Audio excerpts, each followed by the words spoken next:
Oke, Assalamualaikum warahmatullahi wabarakatuh. Berjumpa kembali dengan saya Yusuf Ibrahim di acara konten kreator, di mana kontennya adalah konten yang kita gunakan untuk pemula, ya, supaya pemula bisa membuat konten meskipun dengan cara sederhana tapi dengan hasil yang wow. Hari ini kita akan coba untuk membahas berkaitan dengan ide konten. Nah, di mana sebetulnya ada banyak ide konten yang bisa kita jadikan referensi, yang tentunya disesuaikan dengan keahlian ataupun kebiasaan Bapak Ibu sekalian ataupun teman-teman sekalian ya. Jadi ada beberapa ide konten yang bisa kita jadikan referensi. Yang pertama adalah satu, bisa dari diri kita sendiri. Nah, biasanya dari diri kita sendiri itu adalah hobi, dimana kita ya punya kemampuan ataupun keahlian di hobi kita. Nah, itu bisa dijadikan konten ya. Nah, yang berikutnya adalah kita bisa lihat saudara-saudara kita, apakah saudara-saudara kita itu punya kemampuan ya, ataupun punya keahlian yang bisa dijadikan konten. Jadi kita tidak usah jauh-jauh mencari ide konten ya. Sebetulnya kita bisa melihat dari saudara-saudara kita. Nah, yang berikutnya adalah ide konten dari teman-teman ya. Nah, dari teman-teman ini ya, kita bisa melihat ataupun mencari ya, kira-kira teman-teman yang kita miliki, apakah mereka punya kemampuan untuk membuat konten. Misalkan teman kita itu malu ya di dalam mengekspresikan bagaimana mereka mengungkapkan kemampuan mereka.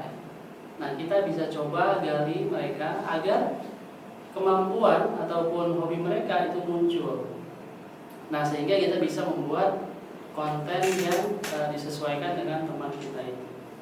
Nah, yang berikutnya adalah ide konten dari lingkungan sekitar. Tanpa kita sadari, sebetulnya lingkungan sekitar juga itu bisa dijadikan sebagai konten ya. Misalkan sekeliling rumah kita ataupun perjalanan dari tempat kita ke kantor ya.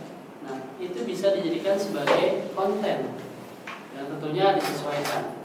Nah, yang berikutnya, untuk ide konten yang berikutnya adalah kita bisa menggunakan teknologi ya. Yang pertama adalah kita bisa menggunakan riset menggunakan Google ya. Dimana ketika kita sudah membuka browser, kemudian kita buka alamat google.com.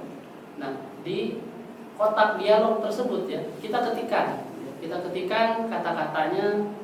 Misalkan kita mau buat tutorial bagaimana cara menggunakan kamera DSLR Sony 6000 ya.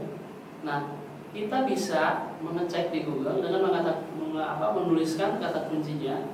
Misalkan cara menggunakan kamera DSLR Sony tipe yang 6000 misalnya, seperti itu.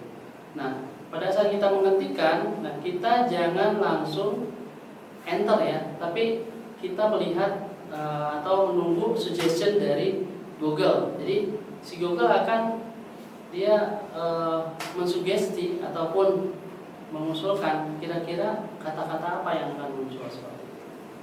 Nah, sama seperti di Google ya, di YouTube juga bisa untuk mencari ide ya, ide konten. Dimana kalau di YouTube ya, kita sama juga seperti di Google, mengetikkan kata demi kata ya, huruf demi huruf, sehingga kira-kira topik apa yang memang yang paling banyak orang mencari.